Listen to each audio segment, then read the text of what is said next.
Hi guys, this is your girl Wakeji Kamore and welcome to Reflections by Wakeji Kamore.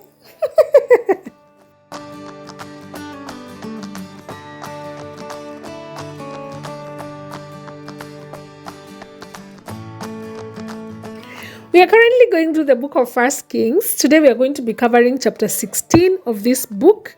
I'm going to be reading this from the NLT version and then I'm going to be sharing what my lessons are from this chapter today. So if you're here for the very first time, please remember to subscribe. Please remember to hit the notification bell. And everybody, please share this content because the word of God needs to be heard out there. All right, let's do this. So today we are going to be focusing mainly on the northern kingdom, which is the Israel kingdom, which started off with Jeroboam be their king and then Nadab. And then as I've mentioned that when Asa was king in Judah, there was 5 other kings that were king in that specific time. There was Nadab, there was Baasha, there was Elah, there's Zimri and Omri. So in this chapter, we're going to be covering the stories of those 5 guys I have mentioned, how they became king, how it ended with them being king. Were they good kings? Were they bad kings? And the things that they did. All right, so I hope you're ready, guys. Ndawapeleka mbio mbio. All right, I'll try not to be as fast. All right, this is what it says. The message from the Lord was delivered to King Baasha by the prophet Jehu, son of Hanani. I lifted you out of the dust to make you ruler of my people Israel. But you have followed the evil example of Jeroboam. You have provoked my anger by causing my people Israel to sin. So now I will destroy you and your family, just as I destroyed the descendants of Jeroboam, son of Nebat. The members of Baasha's family who will die in the city will be eaten by dogs, and those who will die in the fields will be eaten by vultures.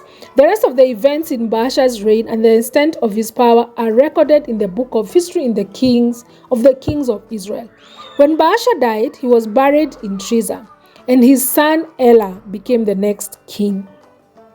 So tumesikia story ya Jeroboam, Nadab, Baasha, and now we are on Elah. All right. So the message of the Lord against Baasha and his family came through the prophet Jehu, son of Hanan. It was delivered because Baasha had done what was evil in the Lord's sight, just as the family of Jeroboam had done.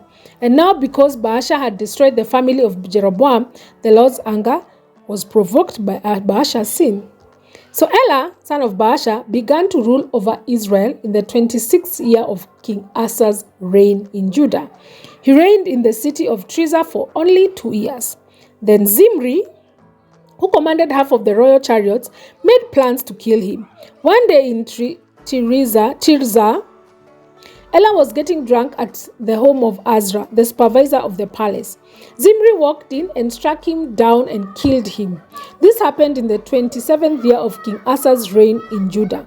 Then Zimri became the next king.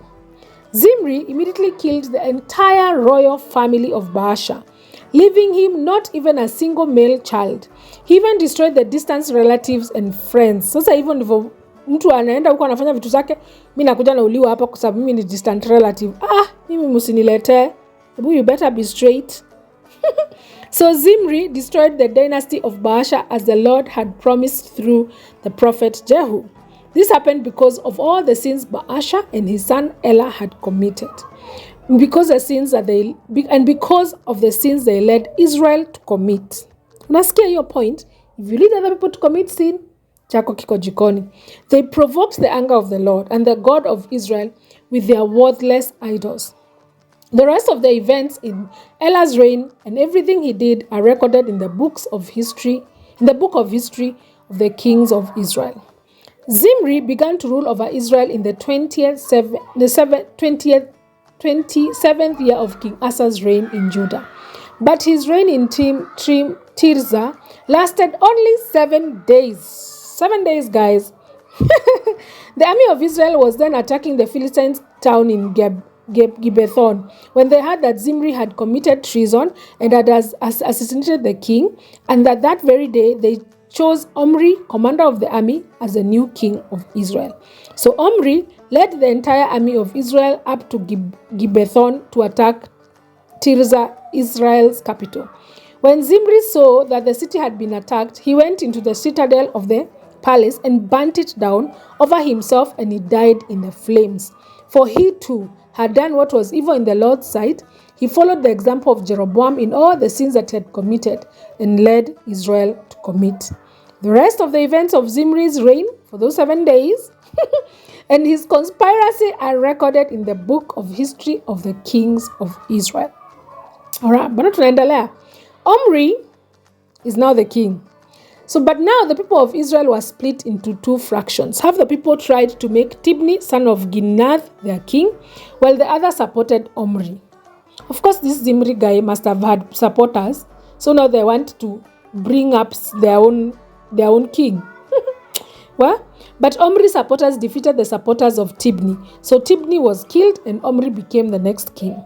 So Omri became the ruler of Israel in the 30th year of King Asa's reign in Judah.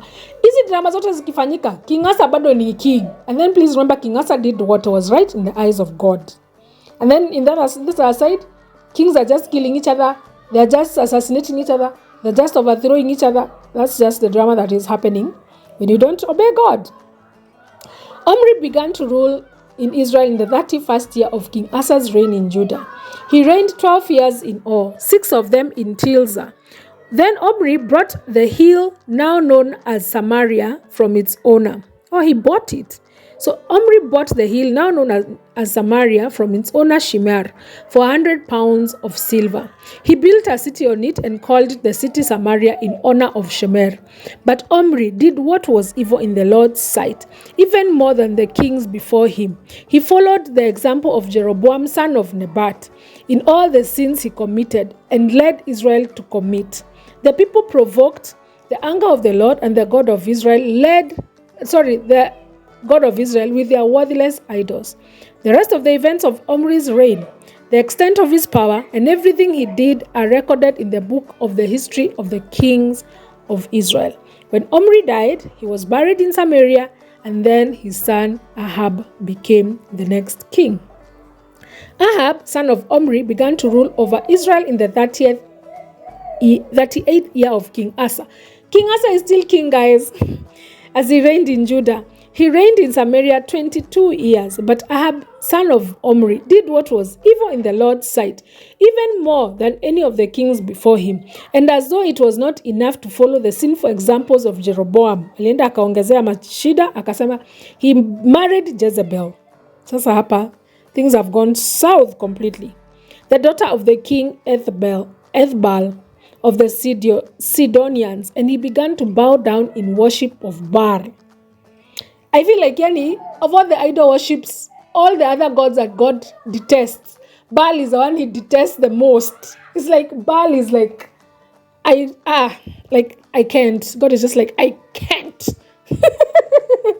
First, Ahab built a temple and an altar for Baal in Samaria. Then he set up the Asherah pole. He did more to provoke the anger of God, the God of Israel, than any other kings of Israel before him. It was during the reign that Hiel, a man from Bethel, rebuilt Jericho. When he laid its foundations, it cost him the life of his older son, Abiram. And when he completed it, set up its gates, it costed him the life of his youngest son, Segub. This all happened according to the message of the Lord concerning Jericho, spoken by Joshua, son of Nun. I'd like to understand that last part. How this guy was losing these sons as he was rebuilding Jericho. I will research more. I will definitely research more. All right, so that's just basically the end of this chapter 16 of 1 Kings. And if there's anything that I have learned from this chapter, anything at all, is that a nation will fall or rise dependent on its leadership. As in, these guys were like, like first there's this guy who is buying a whole hill at 100 pounds of silver. That sounds so cheap, honestly, because it sounds, for them it must have been expensive, but when Solomon was king, silver was like stones. So 150 pounds of silver would have been like, it's like 50 shillings. Now he's buying a whole hill using 100 pounds of silver. So you can imagine economy imedhoofika kiasi gani. That silver has become so expensive, it has become precious again. So anyway, the main lesson that I learned is that A nation will fall or rise on its leadership. A family as well, it will fall or rise dependent on whoever it is that is leading them and how they are doing it. A company will fall or rise dependent on who is leading it and how they are doing it. Any form of leadership space that you have been given will fall or rise depending on how you are leading it. That's not very good news to hear, but imagine it is the truth. This is your girl Wakeji Kamore, and this has been Reflections by Wakeji Kamore. See you tomorrow.